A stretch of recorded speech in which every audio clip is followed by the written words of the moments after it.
అహ్మదాబాద్ గుజరాత్ నుండి లండన్ వెళ్ళడానికి air India flight 171 takeoff చేసిన 9 నిమిషాల్లోనే కూలిపోయింది. వెంటనే స్మోక్స్. 242 మంది ప్యాసింజర్లు, అందులో 7 పోర్చుగీస్ ప్యాసింజర్స్, 53 బ్రిటిష్ సిటిజన్స్, ఒక కెనేడియను, మన భారతీయులు 169 మంది చనిపోయారని న్యూస్. అసలు మరి ఫ్లైట్ క్రూ కూడా చనిపోయారు కదా, ఎక్కడ సెక్యూరిటీ ల్యాప్స్ అయింది? నాకేమనిపిస్తుందంటే ఇది టెర్రరిస్ట్ అటాక్ అని. 91 నుంచి నా సొంత ఫ్లైట్లు నాకున్నాయి, ప్రపంచం అంతా తిరిగాను, 40 సంవత్సరాలు అనుభవం ఉంది, ప్రపంచం తిరిగింది. ఏమవుతుంది? ఎక్స్ట్రీమిస్ట్ ఎందుకు ఇది చేస్తున్నారు? ఒక్కసారి ఆలోచించాలా. మనం ఏం చేసినప్పటికీ అవన్నీ పొలిటికల్ ఇన్వెస్టిగేషన్ చేయాలి, లీగల్ ఇన్వెస్టిగేషన్ చేయాలి, ఆల్ కైండ్ ఆఫ్ ఇన్వెస్టిగేషన్ చేసి తీరాలి, కల్ప్రిట్స్ను పట్టుకోవాలి. ఎందుకంటే 650 మీటర్లు అంటున్నారు.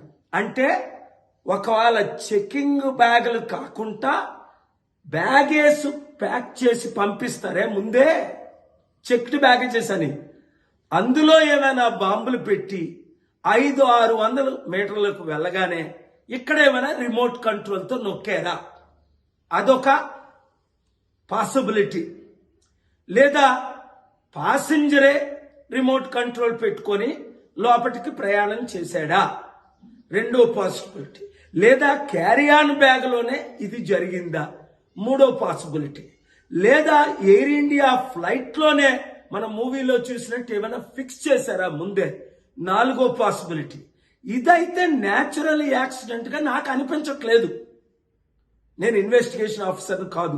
ఇన్వెస్టిగేట్ ప్రాపర్ గా చేసి న్యాయం చేయకపోతే మన ఎయిర్ ఇండియాయే కాదు, ఇండియన్ ఇమేజే ఇది గ్లోబల్ గా ఇంపాక్ట్ అవుతుంది గనక చాలా చెడ్డ పేరు వస్తుంది. మరలా టూరిస్టులు మన దేశానికే రావడానికి వెనకంజ వేస్తారు, తద్వారా లక్షల కోట్లు దేశానికి లాస్. అందుకే నేను ఇచ్చిన సలహాలు తీసుకుంటే ప్రపంచం అంతా తీసుకుంటారు, మన దేశస్తులు తీసుకోరు. ఇవన్నీ జరగకుండా ఉండాలి అంటే ఏం చేయాలో? ప్రపంచంలో నాకున్న అనుభవం ఇంకొకరికి లేదు కదా, నా అనుభవాన్ని ఎందుకు షేర్ చేసుకోకూడదు? అందుకనే ప్రపంచ శాంతి సభలు మన మే 24ని సికింద్రాబాద్లో, లాస్ట్ వీక్ అమెరికాలో, అంతకుముందు వీక్ టర్కీలో ఎందుకు పెడుతున్నాను? శాంతి ఉంటేనే సమాజానికి క్షేమం, అభివృద్ధి.